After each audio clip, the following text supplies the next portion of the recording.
할렐루야. 최근 주변에서 여러분 가장 많이 듣고 있는 용어들이 어떠한 것들입니까?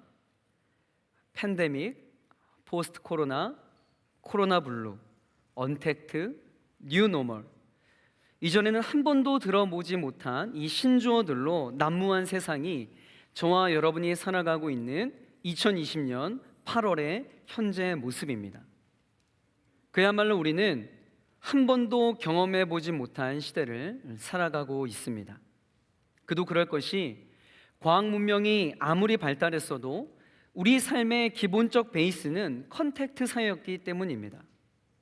함께 만나서 차를 마시고 또 함께 모여 취미 생활을 공유하고, 중요한 일은 아무리 전화와 메신저가 있어도 얼굴과 얼굴을 맞대고 논의하던 삶의 모습이었습니다.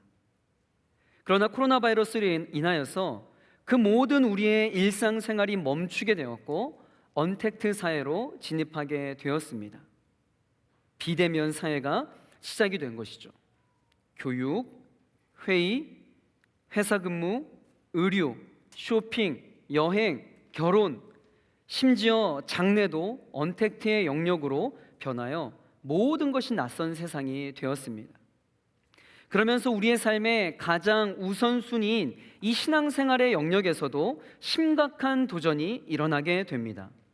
그동안 이 컨택트 사회에 가장 최적화된 기도, 말씀, 예배, 교제, 훈련, 전도, 이 모든 신앙의 영역들이 하루아침에 무용지물이 되어버린 것입니다. 그래서 한국교회는 이런 사회적 현상에 발빠르게 대응하여서 이제는 언택트를 넘어 온택트 사회의 흐름에 맞춘 다양한 전략들을 내놓게 되었습니다. 너나 할 것 없이 영상 예배와 유튜브 콘텐츠 제작에 온 교회가 열심을 내고 집중하게 된 것이죠. 성도들로 가득했던 예배당은 영상 제작을 위한 스튜디오로 변하게 되었고, 목회자들은 설교자가 아닌 유튜버로 바뀌게 된 것입니다. 한국교회는 지금 갈 길을 잃어 두려움에 빠져 있는 것 같습니다. 세상의 눈치를 보며 모여야 하는 것인지 모이지 말아야 하는 것인지 갈팡질팡하고 있습니다. 그런데 여러분, 우리가 좀 가만히 생각을 해봅시다. 이번 사태로 한국교회가 잃어버린 것이 무엇일까요? 우리는 과연 무엇 때문에 그렇게 두려움에 휩싸여 있는 것일까요? 오히려 우리는 사고의 전환을 하여서 이번 코로나 사태로 인하여 무엇을 얻게 되었는가를 한번 생각해 봐야 합니다. 여러분은 살아가면서 무엇이 가장 힘들고 어렵던가요? 저는 개인적으로 가장 어려운 것이요, 멈추는 겁니다. 새로운 것을 시작하고 새로운 사역을 만들어내고 그것을 위해 달려나가는 것은 차라리 쉬운 일입니다. 나에게 맡겨진 그 수많은 일들을 해내는 건 열심히 하면 됩니다. 그런데 정말 저에게 어려운 일은 그 모든 것을 멈추고 내려놓는 것이죠. 아무리 애를 써도 노력을 해도 그것은 참 쉽지 않은 일입니다. 이 톱니바퀴처럼 맞물린 이 거대한 공장처럼 여러분, 이 사회가 그렇지 않습니까?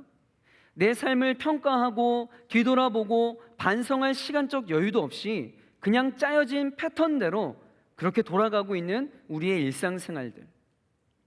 그러하게 가장 어려운 것은 그 톱니바퀴를 멈추어 세우는 겁니다. 그런데 아무도 할 수 없었던 그 힘든 일을 눈에 보이지도 않는 그 작은 바이러스가 해낸 것입니다. 아무도 예상하지 못했던 이 코로나 바이러스가 이 한국 사회뿐만 아니라 전 세계의 거대한 톱니바퀴를 멈추게 한 것입니다. 정말 그 일이 일어난 것이죠. 여러분, 위기입니까? 기회입니까? 저는 함께 멈춰서서 새롭게 출발할 수 있는 절호의 기회가 온 것이라 생각을 합니다. 예레미야 6장 16절에 이러한 말씀이 있습니다. 우리 함께 읽어볼까요? 여호와께서 이와 같이 말씀하시되 너희는 길에 서서 보며 옛적 길 곧 선한 길이 어디인지 알아보고 그리로 가라. 너희 심령이 평강을 얻으리라 하나. 아멘. 여러분, 이 말씀처럼 나의 의지로 도저히 멈출 수 없었던 나의 인생길에서 멈추어 서서 내가 어떠한 길을 걸어왔는지, 하나님께서 기뻐하시는 삶을 살아가고 있었는지, 나의 신앙생활은 정말 건강했는지를 살펴보고 정도를 걸을 수 있는 기회가 왔다라는 것입니다. 이러한 기회는 우리의 개인의 신앙생활뿐만 아니라 교회 공동체에도 적용이 되어집니다. 그동안 이 교회 공동체가 올바른 길을 걷고 있었는지, 교회가 정말 교회다웠는지 다시 한번 점검하고 진정한 교회로 거듭날 수 있는 이 절호의 찬스가 지금 이때가 아닐까 생각합니다. 여러분, 본질로 돌아가야 합니다. 신앙생활의 본질을 추구하고 이 교회의 본질을 회복해야 할 때입니다. 2020년 코로나로 인한 전 세계 대전염병 유행은 과연 어떤 길로 흘러갈 것 같습니까? 팀 켈러 목사님은 이러한 시대적 상황을 보면서 다음과 같이 말을 하였어요. 코로나의 무기력한 인간 한계를 보면서 사람들이 하나님을 찾을 것이다. 저는 이 말에 전적으로 공감을 합니다.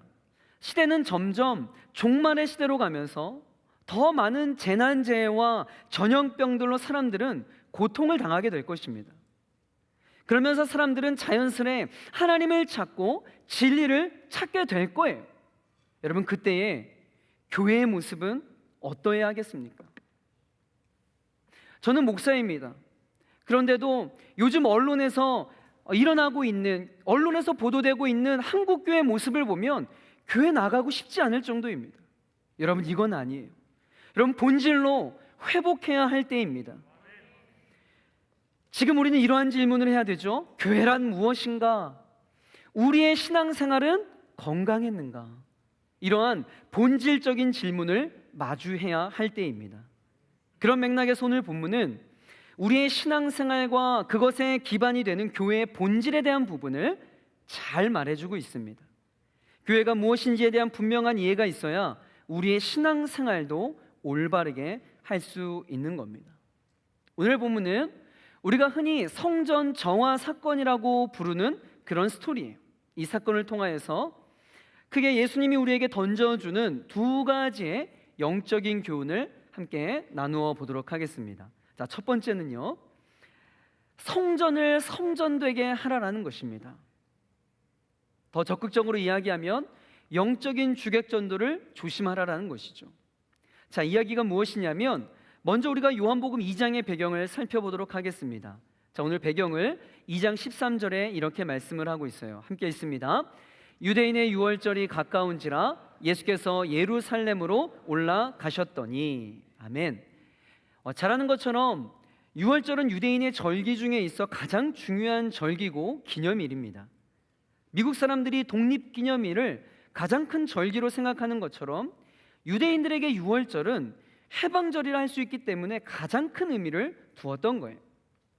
그래서 유월절이 되면 예루살렘으로부터 약 30km 이내에 있는 유대인들은 누구나 예루살렘 성전에 올라와서 하나님께 제사를 드리도록 되어 있습니다.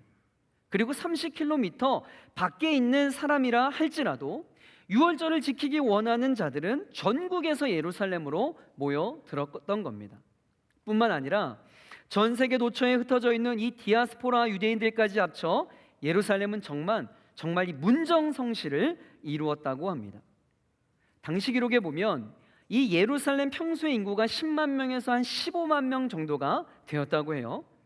그런데 유월절과 같은 대절기가 되면 적어도 50만 명, 또 어떤 역사의 기록에 보면 최대 220만 명을 넘은 경우도 있다라고 합니다.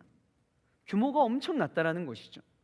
그러니까 쉽게 말해서 우리나라의 벚꽃 시즌이 되면 여의도나 진해와 같은 유명 명소에 이 전국 각지의 사람들이 모여들었던, 엄청난 인파가 모여들었던 그 장면을 생각하면 정확한 이해라 할 수 있을 것 같습니다. 자, 유대인이었던 예수님도 유월절을 맞아 예루살렘에 올라가셨어요. 그런데 그 예루살렘에서 예수님이 무엇을 목격합니까? 14절에 이것을 목격합니다. 자, 함께 읽을게요. 성전 안에서 소와 양과 비둘기 파는 사람들과 돈 바꾸는 사람들이 앉아 있는 것을 보시고, 자, 예수님께서 성전에 가셨는데요, 소와 양과 비둘기 파는 사람들을 맞닥뜨리게 된 것입니다. 여러분, 이 사람들의 정체가 무엇일까요? 많은 사람들이 예루살렘에 모여든 것은 유월절을 맞이하여 제사를 드리기 위함이라고 했습니다. 제사를 드리려면 여러분 무엇이 필요하겠어요? 제물이 필요합니다. 예루살렘 근처에 사는 사람들이야 자신의 집에서 건강하고 이 흠없는 제물들을 직접 끌고 와서 제사를 드리면 되는데, 예루살렘에서 멀리 떨어진 지방에서 오는 이 많은 유대인들은 몇 날 며칠을 걸어와야만 했습니다. 그때 가난한 사람들은 비둘기를 왔을 테이고, 좀 넉넉한 사람들은 양이나 염소 아니면 소를 끌고 왔겠죠. 여러분, 한번 생각해 봅시다. 먼 지방에서 자신의 몸도 이끌고 오기 힘들 텐데 제물로 드릴 이 동물까지 그 끌고 오는 일은 여러분 여간 어려운 일이 아니었을 거예요. 그리고 설령 그 짐승을 예루살렘까지 왔다고 하여도, 데리고 왔다 하더라도 이동 과정에서 짐승들이 다치거나 또 상하거나 이렇게 되어지면 제사에 사용될 제물로서의 이 가치가 떨어질 수밖에 없기 때문에 그들을 배려해서 성전 근처에서 제물로 드릴 짐승을 팔았던 것입니다. 여러분, 이것 자체가 나쁜 일이라고 할 수 없어요. 어떻게 보면 예루살렘에서 제사를 하러 오는 수많은 사람들을 위한 이 정말 배려였고, 그들이 하나님 앞에 온전한 또 제대로 제사하도록 도우려고 했던 좋은 제도였습니다. 그런데 문제는 이러한 장사가 지금 어디에서 벌어지고 있냐라는 거예요. 이러한 장사치들이 성전 밖에서 있는 것이 아니라 성전 안까지 들어와 사고 파는 일을 하고 있다라는 것을 지금 문제 삼고 있는 겁니다. 여러분, 왜 이런 일이 벌어졌을까요? 왜 그 장사치들이 성전 안까지 들어오게 되었을까요? 여러분, 그 이유가 중요합니다. 당시 이방 사람들이 예배 드릴 때 들어가는 이 이방인의 뜰이라고 하는 곳이 있었어요. 그런데 이 돈맛을 본 이 종교 지도자들이 그곳을 시장으로 이 전략적으로 바꾸어 버린 겁니다. 이 성전 주변에서 이 재물을 사고 팔고 하는 모습을 유심히 지켜본 이 종교 지도자들이, 야, 요것으로 이 장사를 하면 이 돈이 될 것이란 생각이 들었던 거죠. 그래서 제사를 지낼 때 이 가져온 재물이 흠이 있는지 없는지를 살펴보는 이 검역 담당관들이 있었습니다. 그들을 매수해서 이들이 말도 안 되는 이유로 재물에 대해서 꼬투리를 잡기 시작하는 거예요. 보니까 막 털에 윤기가 없다는 둥, 소가 눈이 충혈되었다는 둥, 갑자기 이 소가 좀 전에 나를 기분 나쁘게 쳐다봤다는 둥, 말도 안 되는 그런 이유로 이 재물에 불합격을 주는 겁니다. 그래서 그 대신 이 비싼 값에 성전 안에서 파는 짐승을 사게 만들었던 것이죠. 실제로 당시 기록을 보면 성전 밖에서 파는 짐승들은 비교적 성전 안에서 파는 그 짐승에 비해서 많이 쌌다라고 이야기를 해요. 어떤 때는요, 밖에서 사는 값의 16배를 받아먹기도 했다고 합니다. 완전 도둑놈이죠. 얼마나 잔인한 착취입니까? 그런데 더 나쁜 건 뭔지 아세요? 성전 시장에서 산 짐승이면 하자가 있어도 눈 감아주고 통과를 시키는데, 성전 시장이 아닌 바깥 시장에서 산 짐승은 건강해도요, 여지없이 꼬투리를 잡아서 불합격 판정을 내리는 겁니다. 돈맛을 한 종교 지도자들은 이것으로 만족할 리 없었어요. 종교 사업을 더 확장합니다. 그 당시 성전 안에 들어가려면 성전세를 내야 했습니다. 그런데 성전세는 지금 이 시대로 말하면 달러, 위안, 엔화, 유로화로 받지를 않는 거예요. 성전 안에서만 사용할 수 있는 화폐를 만들었는데 그게 바로 세겔이라고 하는 화폐입니다. 그래서 종교 지도자들이 무엇을 운영하냐면요, 환전소를 운영하는 거죠. 여러분 경험해 보셨을 거예요. 비행기를 타고 동남아 같은 곳에 공항에 내리면 제일 먼저 여러분들을 환영하고 반기는 사람들이 있습니다. 누구세요? 환전소 직원분들이에요. 그분들이 유창한 한국말로 $100에 3,000바트, $100에 3,100바트 이렇게 하면서 막 무섭게 달려듭니다. 이렇게 엄청난 바가지를 씌우면서 성전 안에서 환전소를 운영했던 거예요. 여러분, 환전을 하면 당연히 뭐가 생겨요? 환차가 생기는 겁니다. 근데 말도 안 되는 환율을 적용하니까 거기에 생겨난 이익이요, 엄청났던 거예요. 이런 종교적 기득권을 가지고 수익을 창출하는 이 거대한 이 자본주의 메커니즘이 광범위하게 성전 안에서 펼쳐지고 있었던 거예요. 그것을 지금 예수님이 보고 계신 겁니다. 탐욕과 이기심에 온 정신이 팔린 이 종교 지도자들에 의해 고통당하고 있는 이 가축의 울음소리와 환전소에서 돈 바꾸는 짤랑거리는 소리로 가득한 탐욕과 욕망의 소음이 지배하고 있는 그 현장을 지금 예수님의 두 눈으로 바라보고 계신 겁니다. 이처럼 예배를 드려야 될 거룩한 곳이 욕심을 채우는 시장 바닥으로 바뀌어버린 거예요. 처음에는 하나님만 예배했던 그 성전이 시간이 지나자 하나님을 예배하는 것이 아니라 하나님을 예배하기 위한 수단들이 그들의 예배의 대상으로 변질되어 버린 것입니다. 예배를 드리기 위하여 존재하는 제물과 성전세와 같은 것들이 이제는 그들이 숭배하고 집착하고 주목하는 예배의 대상이 되어버렸던 것입니다. 여러분, 이러한 영적인 주객전도가 당시의 예루살렘 성전에만 있었을까요? 아니요. 지금도 우리가 예배하는 이곳에서 그와 같은 동일한 일들이 일어날 수 있다라는 겁니다. 우리가 예배를 드리는 이 공간 자체가, 이 편안한 이 공간 자체가 주목이 된다면, 우리가 드리는 찬양의 멜로디와 화려한 악기의 합주가 드러난다면, 현장감 있는 예배를 위한 음향과 조명 시스템에 우리의 마음을 빼앗긴다면, 우리 역시 예배를 예배하는 엄청난 모순이 일어나게 된다라는 것입니다.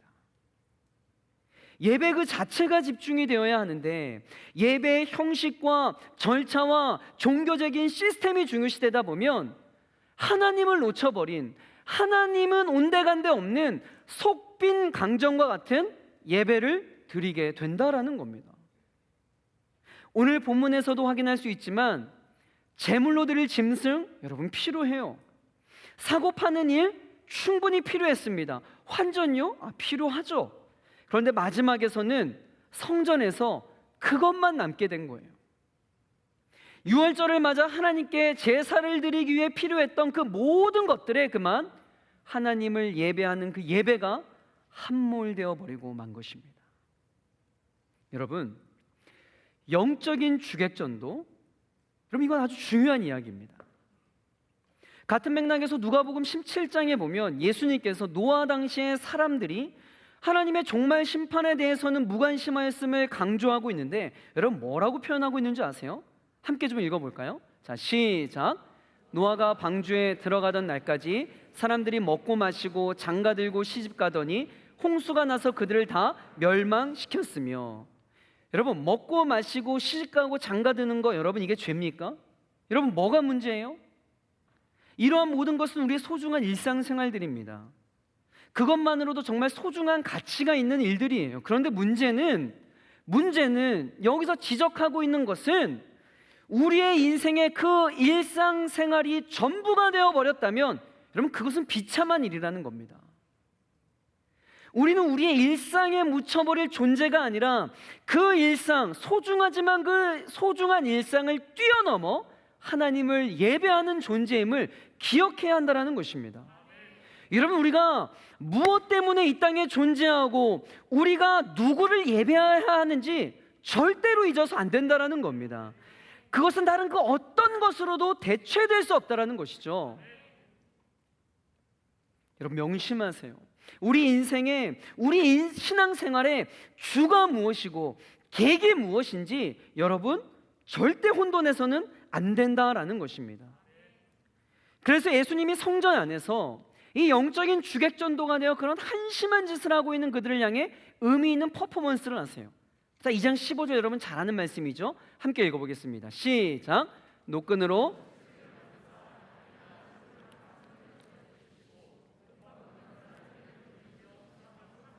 아멘. 여러분, 많은 사람들이 이 부분을 잘못 이해를 하는데요. 지금 예수님이 이 감정 컨트롤을 못해서 박살내고 뒤엎은 것이 아닙니다. 여러분, 이런 장면으로 생각하잖아요. 막 예수님이 막 약간 좀 이성을 잃으셔가지고 머리 막 흥크러져가지고 막 이리저리 뛰어다니면서 다 죽여버릴 거야, 다 엎어버릴 거야, 으아! 막 이런 모습을 이 본문으로 생각을 하시는데, 여러분, 그런 모습이 아닙니다. 여러분도 여러분 사회생활 해보면서 많이 경험해 보셨잖아요. 절대 이런 한 번의 말과 단회적인 극단의 퍼포먼스로요, 사람 안 바뀌어요. 변하지 않아요. 예수님께서 돈맛을 알고 성전을 장사하는 곳으로 바꿔버린 이 유대교 지도자들에게 강렬한 인상을 남길 만한 퍼포먼스를 하면 그들이 당장 회개하고 내일부터 성전에서 이 장사하는 일을 그만둘 것이란 기대를 하고 예수님이 이런 행동을 하셨다라고는 여러분은 생각하지 않습니다.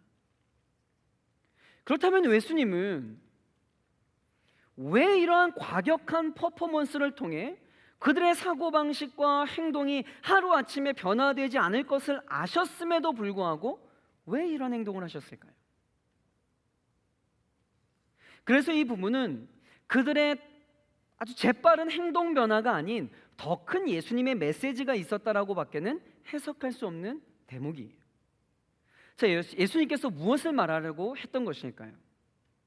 자, 다시 처음부터 생각을 해봅시다. 지금 이러한 일이 벌어지고 있는 장소가 어디입니까? 바로 성전이에요. 성전은 뭐 하는 곳입니까? 제사를 드리는 곳입니다. 지금의 표현으로 하면 예배를 드리는 곳이죠. 제사에 있어 가장 중요한 것은 무엇일까요? 바로 제물입니다. 그런데 지금 예수님께서 무슨 행동을 하고 계시냐면 노끈으로 채찍을 만들어서 그 모든 제물을 성전 밖으로 쫓아내고 있는 거예요. 제사에 있어서 가장 핵심 가치인 희생 제물을 지금 다 내쫓고 있다고요. 그러면 그 제사는 제물이 없는 제사, 즉 불완전한 제사, 아무런 의미 없는 제사가 되고 마는 겁니다. 여러분, 눈치채셨어요? 예수님께서 지금 무엇을 하고 무엇을 말하려고 하는 것일까요? 지금 너희들의 유대 종교가 이와 같다라는 겁니다. 종교적 형식은 있고 종교적 색채는 남아있고 절기를 지키기 위해 수많은 사람들이 성전에 모여 있지만 빈 껍데기만 남아있는 아무짝에 쓸모없는 그런 제사를 드리고 있다. 그런 성전이 되었다라는 것을 이 퍼포먼스를 통해 보여주고 있는 겁니다. 그러면서 예수님께서 결정적으로 16절에 이렇게 이야기를 합니다. 16절에 보니까 비둘기 파는 사람들에게 이르시되 이것을 여기서 가져가라. 내 아버지의 집으로 뭐 하지 말라? 장사하는 집을 만들지 말라 하시니. 여러분, 앞에서도 이야기했지만 장사 자체는 나쁜 게 아닙니다. 그런데 문제는 아버지의 집과 장사라고 하는 두 영역의 결이 너무나도 다르다라는 거예요. 아버지의 집, 즉 성전은요, 예배하는 것입니다. 그게 목적이에요. 그게 성전의 목적입니다. 여러분, 장사의 목적은요 확실해요. 뭐예요? 더 많은 이윤을 창출하는 거죠. 가끔 둔촌역 앞에도요 이런 현수막 걸고 장사하시는 분들이 있습니다. 어떤 이야기냐면 뭐 사장님이 미쳤어요. 네? 사장님 망했어요. 다른 매장보다 비싸면 군대에 재입대 할 거예요. 마지막 깜짝 세일. 여러분, 이거 다 새빨간 거짓말입니다. 믿지고 장사하는 사람 이 세상에 단 한 사람도 없어요. 이처럼 장사는요 더 많은 이익을 만들어내는 게 목적이라고요. 그런데 이윤 추구가 목적인 장사가 하나님을 예배하는 성전에서 벌어지고 있다는 것이 예수님이 지금 지적하고 있는 가장 큰 문제의 핵심 포인트라는 겁니다. 사랑하는 성도 여러분, 사랑하는 렘넌트 청년 여러분, 이러한 일이 2000년 전 예루살렘 성전에만 있겠냐고요. 오늘도 여전히 하나님을 예배하는 물리적인 이 공간에서, 하나님을 찬양하고 있는 여러분의 심령의 공간에서 충분히 일어날 수 있는 이야기라는 겁니다. 하나님 앞에 납작 엎드려 하나님의 은혜와 자비와 용서하심을 구해야 하는 죄인들인 우리들이요, 언제부턴가 하나님과 거래를 하기 시작하네요. 심지어 더 뻔뻔하게 기도라는 종교적 틀과 신앙이라는 명목으로 자기 이윤 추구에 바쁜 우리들의 모습은 아닌가요? 하나님을 사랑한다라고 진실되게 고백하면서 구원의 감격에 눈물 흘려본 적이 여러분 언제세요? 날마다 아침에 눈을 뜨면 오늘도 새날을 주시고 호흡을 주시는 하나님께 감사의 고백보다 눈만 뜨면 이거 달라 저거 달라, 어떻게 하면 하나님을 이용하여서 내 인생에 도움을 얻을 수 있을까, 코로나로 불안한 내 심령 가운데 어떻게 하나님을 이용하여서 내 마음에 평안을 유지할까? 여러분, 이것에 여러분의 마음을 빼앗겨 있다면 여러분 지금 성전 안에서 거래를 하며 환전소에 동전을 짤랑거리고 있는 그들과 별반 다를 게 없다라는 거예요. 여러분, 예배자인 우리에게는 예배 그 자체가 목적이 되어야 할 줄 믿습니다. 여러분, 본질을 붙들어야 합니다. 예배가 목적이 되어야지 예배를 수단으로 여기지 말라는 거예요. 영적인 주객전도를 하지 말기를 주의 이름으로 축복합니다. 예배를 통해서 하나님, 내가 예배 드려줄 테니까 나에게 뭐 주실래요? 이러한 위험한 거래를 당장 멈추시길 바랍니다. 예수님을 나의 유익을 위해 사용하고자 했던 그 모든 시도를 과감하게 뒤엎으시기를 주의 이름으로 축복합니다. 오늘 이 말씀을 듣고 여러분 스스로 여러분 심령의 장사를 위해 펼쳐놓았던, 여러분의 이익을 위해 펼쳐놓았던 그 모든 상을 덮어버린다면, 엎어버리신다면 오늘 이 예배를 통해 여러분 심령에 예수님께서 진정한 새롭고 놀라운 은혜의 상을 펼쳐놓을 줄 믿습니다. 오늘 이 시간을 통해 여러분의 심령에 진정한 성전 정화 사건이 일어나길 주의 이름으로 간절히 축복합니다. 두 번째는요, 성전 제도를 그리스도의 몸으로 전환하라는 것입니다.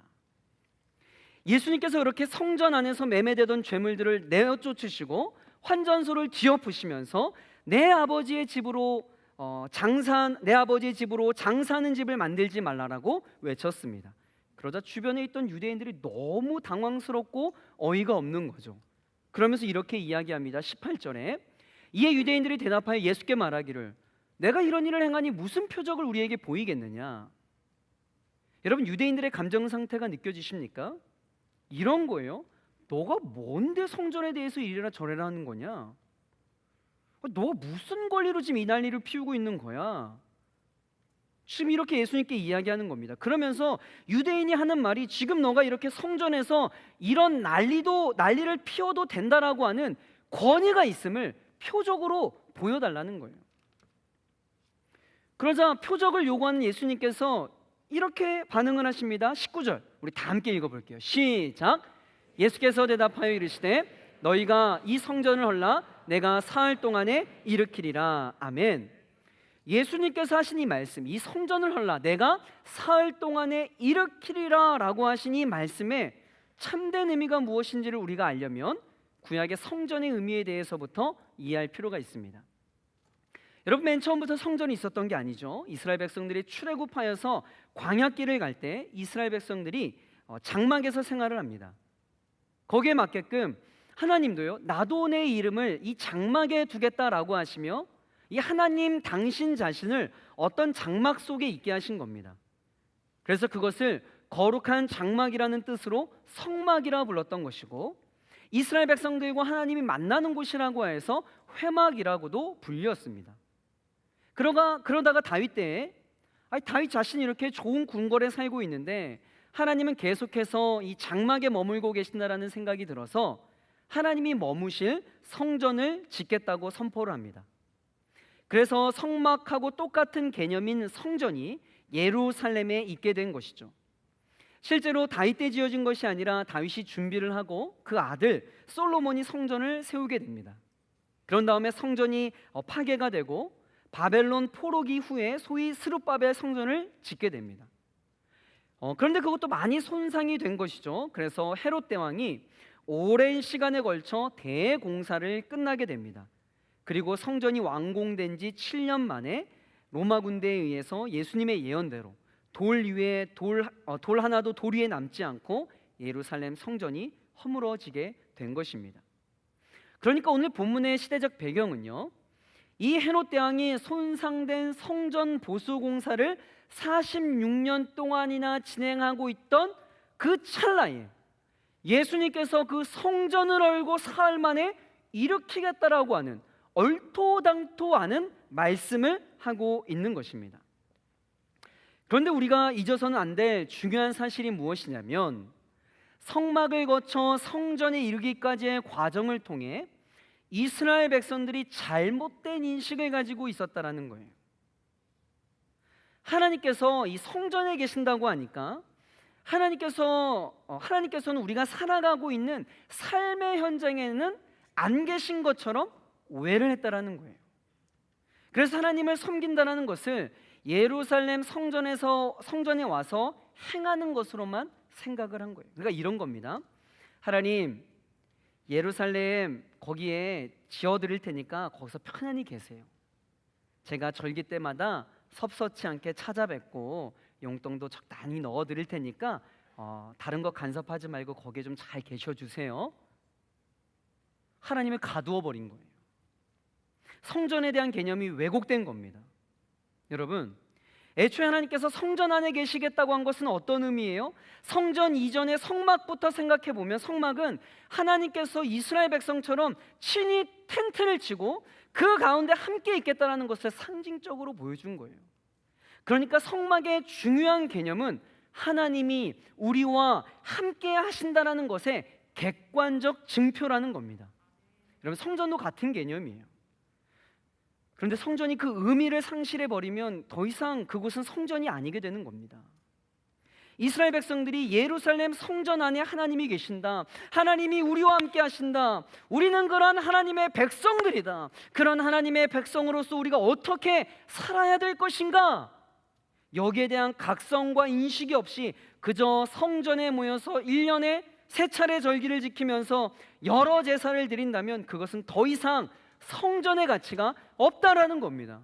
의미가 없다라는 거예요. 그래서 예수님께서 성전을 얼고 사흘 만에 다시 일으키겠다라고 말씀을 하고 계세요. 그리고 그것이 유대인 너희들이 구하고 있는 표적이라고 답변하고 계신 겁니다. 이 수수께끼와 같은 말을 들은 현장의 모든 사람들은 그 의미를 전혀 몰랐어요. 그런데 나중에 예수님께서 죽었다가 다시 살아난 이후의 제자들은 비로소 그 의미를 깨닫게 되었다라고 본문은 이야기합니다. 자, 22절인데요. 함께 읽습니다. 시작. 죽은 자 가운데서 성경과 예수께서 하신 말씀을 믿었더라. 아멘. 그렇다면 예수님의 부활 이후에 제자들이 깨닫게 된 그 메인 포인트가 뭐예요? 21절에 그러나 예수는 성전된 자기 육체를 가리켜 말씀하신 것이라 라고 이야기합니다. 이 성전을 헐라고 했을 때 예수님께서는 헤롯 대왕이 지금 보수하고 있는 그 건물을 이야기하는 것이 아니라 예수님 자신이 곧 성전이었음을 깨닫게 되었다라는 것이죠. 예수님께서 지금 성전에 대한 개념 변화의 대변혁을 말씀하고 계신 거예요. 그 당시까지의 사람들은 모두 다 그 건물 안에 하나님이 계신다라고 생각해서 그 건물이 성전인 줄 알았는데 예수님은 지금 그 건물이 성전이 아니라 내가 바로 성전이다, 이를테면 이 성전에 대한 이 코페르니쿠스적 전환을 선포하고 있는 순간인 겁니다. 여러분, 성막과 성전에 내포된 가장 중요한 개념이 무엇이라고 했습니까? 하나님이 우리와 함께 하신다라는 객관적 증표라고 했습니다. 그런데 이스라엘 사람들이 쓰던 말 중에 여러분 임마누엘이라고 하는 말이 있습니다. 여러분, 임마누엘이란 말이 뜻이 무엇이죠? 네? 임마누엘, 하나님이 나와 함께 하신다. 이사야 선지자를 통해 예언된 말씀이 마태복음 1장 23절에 나옵니다. 자, 함께 읽어볼게요. 시작. 보라, 처녀가 잉태하여 아들을 낳을 것이요 그의 이름은 임마누엘이라 하리라 하셨으니 이를 번역한즉 하나님이 우리와 함께 계시다 함이라. 아멘. 여러분, 이사야의 예언을 쫓아 그 탄생이 예고된 한 아이의 이름, 우리를 죄에서 구원할 그 메시아가 누구예요? 우리와 함께 하시겠다라고 한 그분이 누구이십니까? 하나님께서 인성을 취하셔서 우리 가운데 오신 예수 그리스도이십니다.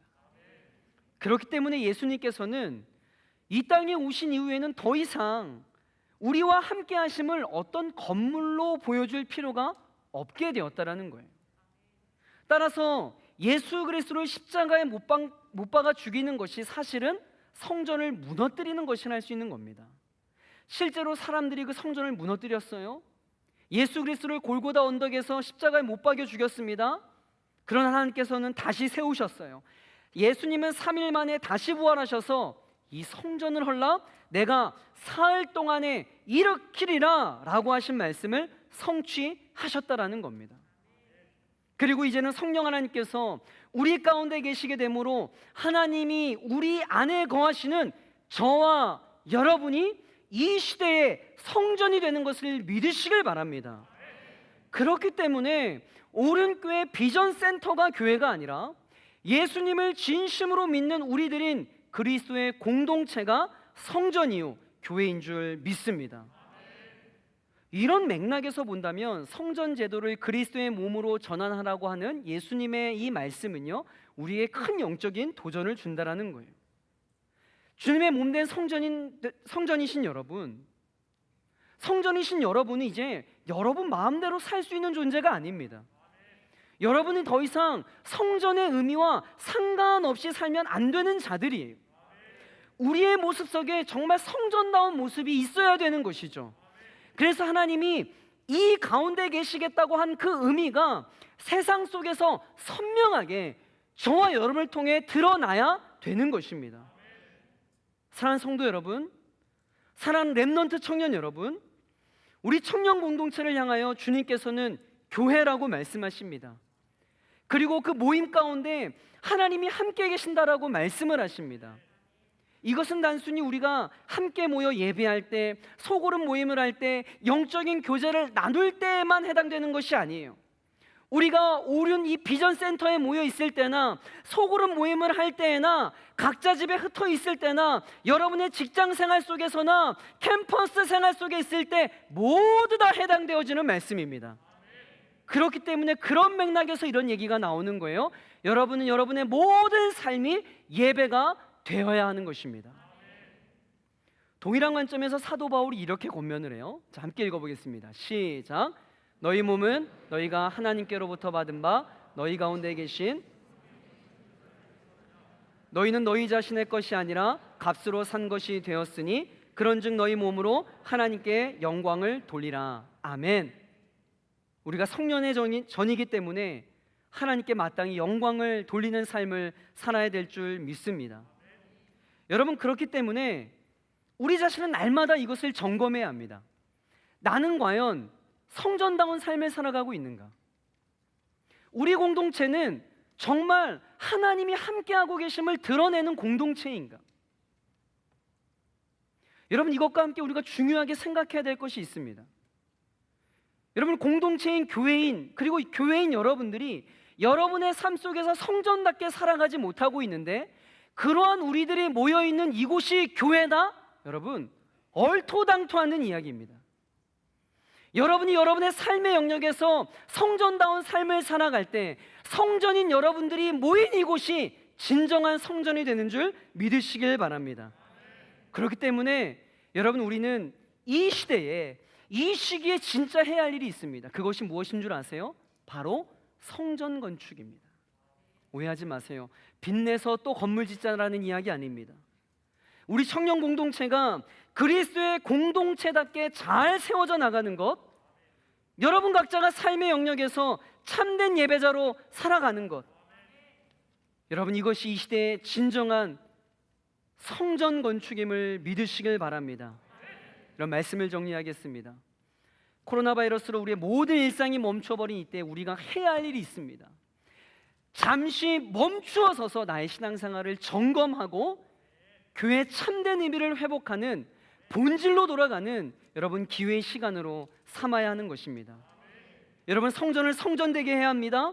하나님을 예배하는 성전을 자신의 이익을 얻기에 혈안이 되어 있는 장사하는 집으로 만들어서는 안 됩니다. 하나님을 예배하는 그 자체가 여러분의 인생의 목적이 되길 축복합니다. 교회인 여러분, 일어나시길 바랍니다. 여러분을 부르시고 보내신 삶의 자리에 일어나 참된 교회가 되기를 주의 이름으로 간절히 축복합니다. 우리 함께 영상 보시고 우리 기도의 자리로 나아가도록 하겠습니다. 우리 함께 영상 보겠습니다. The church has often been called a hospital for the sick. And the Western world is more sick than ever before. Not just with COVID-19, but with a pandemic of fear. Likely end up infecting most people in Very the world. concerning. You're concerned? Very. Coronavirus panic shopping. Yet for the first Sunday in history, many church buildings look like this. Virus has church after church canceled Sunday services because of the outbreak. Will be suspended. What does this mean for the church and for the world? If the church is a building, then what happens when they're closed? If it's an event, then what happens when they're cancelled? And how do we respond in a world that has never looked so shaken? But could this actually be the church's finest hour? To be what the Bible calls us to be? Because the church isn't a building, and it's not an event. You see, even in the midst of this unprecedented global pandemic, I just want one pack. this is the church. There's no toilet paper in the entire store. We are handing out toilet paper. God bless you. Thank you very much. In the midst of the fear, this is the church. In the midst of isolation, this is the church. The church is awakening. The church is resilient. The church is adapting and discovering new expressions for the gospel to reach further than ever before. We've got a total lockdown. Our church, we're going to gather over Zoom, and then we're actually going to FaceTime our friends and family and share the gospel. I'm checking to see if my neighbors need supplies or prayer, and I'm also using Facebook to reach out to those that I can't get to. Riding home on street corners. Where fear seems to be crippling, there is a hope in Jesus Christ. Everyone can do this right now. Be the church. In a troubled world that needs Christ, it's time to be his hands and feet. Christians, it's time to be the church.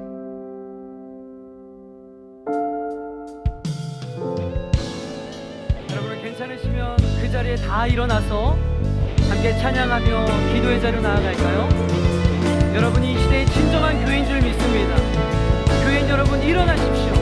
우리가 함께 하나님을 찬양하며 기도하겠습니다. 교회여 일어나라. 교회여 일어나라. 주께서 부르시니 두려움과 실패 내려놓고 교회여 일어나라. 교회여 일어나라. 주께서 보내신 일 부르신 새 자리에서 교회여 일어나. 우리 세상의 빛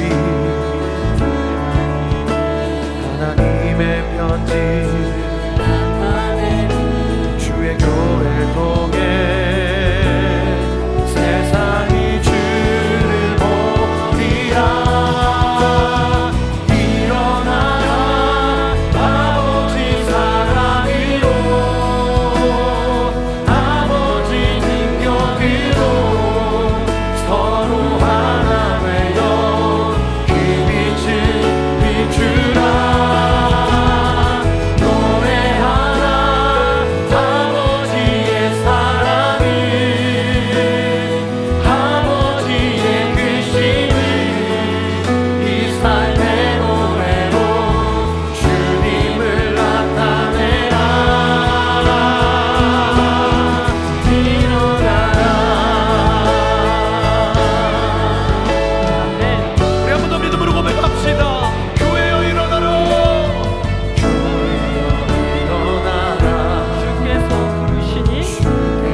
가슴에 새기며 함께 기도하도록 하겠습니다. 여러분, 오늘 말씀은 우리들에게 큰 도전을 주고 있습니다. 여러분, 교회는 건물이 아닙니다. 여러분이 바로 이 시대의 교회인 줄 믿으시길 바랍니다. 그렇다면 성전된 여러분은 이 땅에서 성전다운 삶을 살아가야 되는 줄 믿으시길 바랍니다. 여러분, 하나님을 예배하는 것이 여러분의 인생의 최대의 목적이 되길 주의 이름으로 축복합니다. 하나님을 이용하고 하나님과 거래를 하려고 하는 그 모든 시도를 멈추시길 바랍니다. 그 모든 상을 기억하시고 하나님께서 베푸실 은혜의 상을 기대하시길 바랍니다. 교회인 여러분, 이 시간 선포하십시다. 하나님, 저를 통하여서 이 세상이 나와 함께 하시는 하나님을 맛보아 누릴 수 있도록 저를 사용하여 주시옵소서. 저를 성전되게 사용하여 주시옵소서. 우리 주님의 이름 한번 부르 축복 기도합니다. 주여, 하나님 아버지, 오늘 성전으로 불러주셔서 감사합니다. 아버지, 오늘 교회 되게 해주셔서 감사합니다. 하나님 아버지, 이 시대 성전된 우리들이 성전다운 삶을 살아갈 수 있도록 주님 역사하여 주시옵소서. 내 삶 가운데 아버지 하나님으로 예배하는 모습이 하나님으로 건강하여 주시옵소서. 아버지 하나님, 코로나로 인하여서 우리 모든 생각이 어려워졌습니다.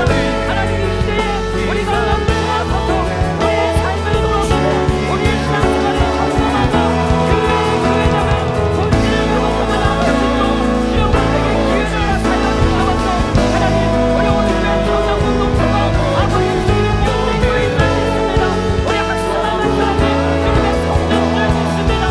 오늘 어떤 영역들이 회복되게 하여 주시옵소서. 오늘 어떤 삶의 영역들이 회복되게 하여 주시옵소서. 그들의 무너졌던 것들이 다시금 아버지 하나님과 말미암아 다시금 회복되는 역사로 일어나게 하여 주시옵소서. 아버지, 우리 말씀을 통하여서 일어나는 우리가 살아갈 것입니다. 너무너무 예비가 하여 주시고 너무너무 하나님을 바라보며 나아갈 수 있도록 역사하여 주시옵소서. 교회 우리들이 일어나길 원합니다. 교회 우리의 세상에 소망과 희망이 되길 원합니다.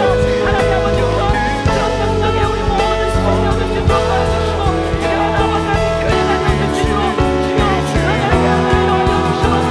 이 시간 결단하고 소망하고 다정한 모든 심령들 따라 하나님 아버지 놀라운 회복의 역사와 살아나는 역사와 일어난 역사가 있게 하여 주시옵소서. 아버지 하나님, 우리의 삶으로 하나님으로 어떤 예배를 소망하오니